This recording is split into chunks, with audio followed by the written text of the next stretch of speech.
Folks, Borders is here. Today we're taking a look at the joint winner of the hashtag Deskbot Choice option. It was this guy, Animated Hotrod. This is the Takara version, and let's have a look and see if he still holds up today.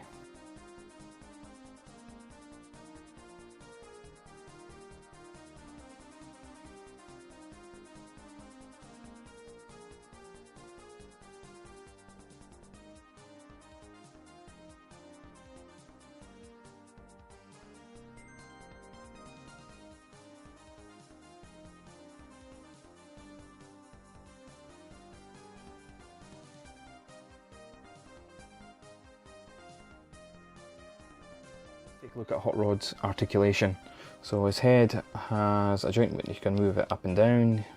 He's got a ball joint on his shoulder which can do 360 but is hindered by his spoiler at the back there. You've got a ball joint on the elbow, so that can do the full 360.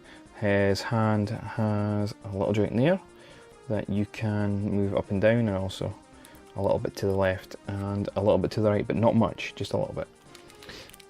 You've got the waist swivel, you've got a swivel cut at the thigh, bend at the knee, the foot is also on a ball joint.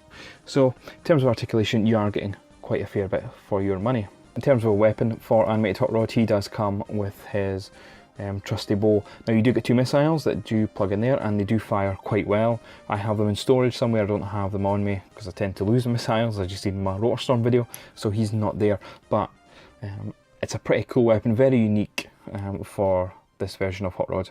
The transformation process from robot to alt mode for Animated Hotrod is very clever and very fun. It doesn't follow the traditional transformation rules when it comes to car former, where the back legs become the back of the car, etc.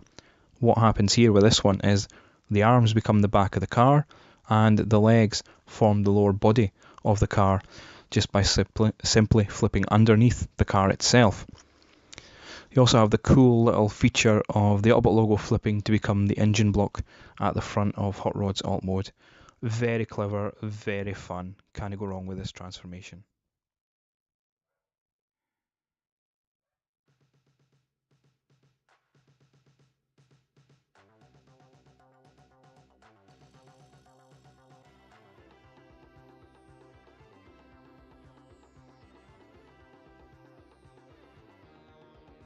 Onto his alt mode, and this is the favourite of the two modes Hot Rod has. It's brilliant.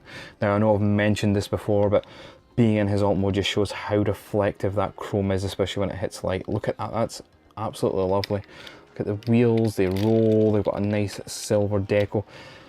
This takes the spirit of the original Hot Rod design and updates it beautifully. Yeah, you do get visible head syndrome in there, but ignore that because, oh, just look at it.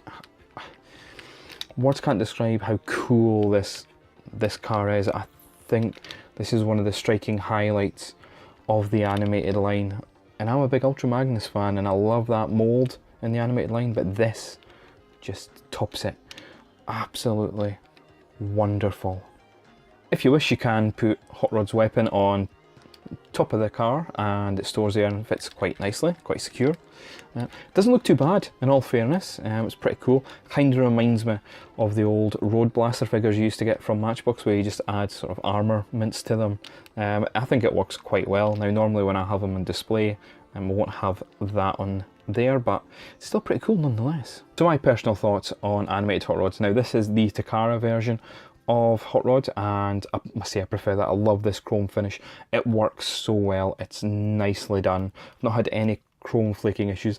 There was one when I first got him that was out the packaging. These things happen unfortunately, but I got him dead cheap in a Big Bad Toy Store sale, and that was including the shipping to the UK, so I can't complain at that. I think it came at like £20 all in all in the end, so not bad at all if you've ever bought from Big Bad Toy Store and got it shipped to the UK, as you can imagine. I love that face sculpt. That is spot on. The light piping on it is epic. I'll show a picture at the end, hopefully showing off the light piping. You know, I just can't fault it. It's still a favourite figure of mine, and when this was released, think back then, the only sort of deluxe Hot Rod figure we had, apart from the original, was that awful Classics mould that's really aged badly. even then it came out the same time as the reveal of the Shield, or maybe just a little bit before, with the Cyclonus double pack. Oh, terrible. I absolutely hated that figure. When I got this, I was so happy to have a decent Hot Rod in my collection. He's now been surpassed, of course, with the Masterpiece version, but this is still a gem to have in my collection. I absolutely love him. And you can see with the chrome, the lighting I'm using is just bouncing off him. It's absolutely wonderful. Well folks, that was my video from the Desktop Choice. Thank you very much for all that took part and voted there. I may do one in the future. I don't know yet, but we'll certainly see. I'll be back next week with another video, and as always, be excellent to each other.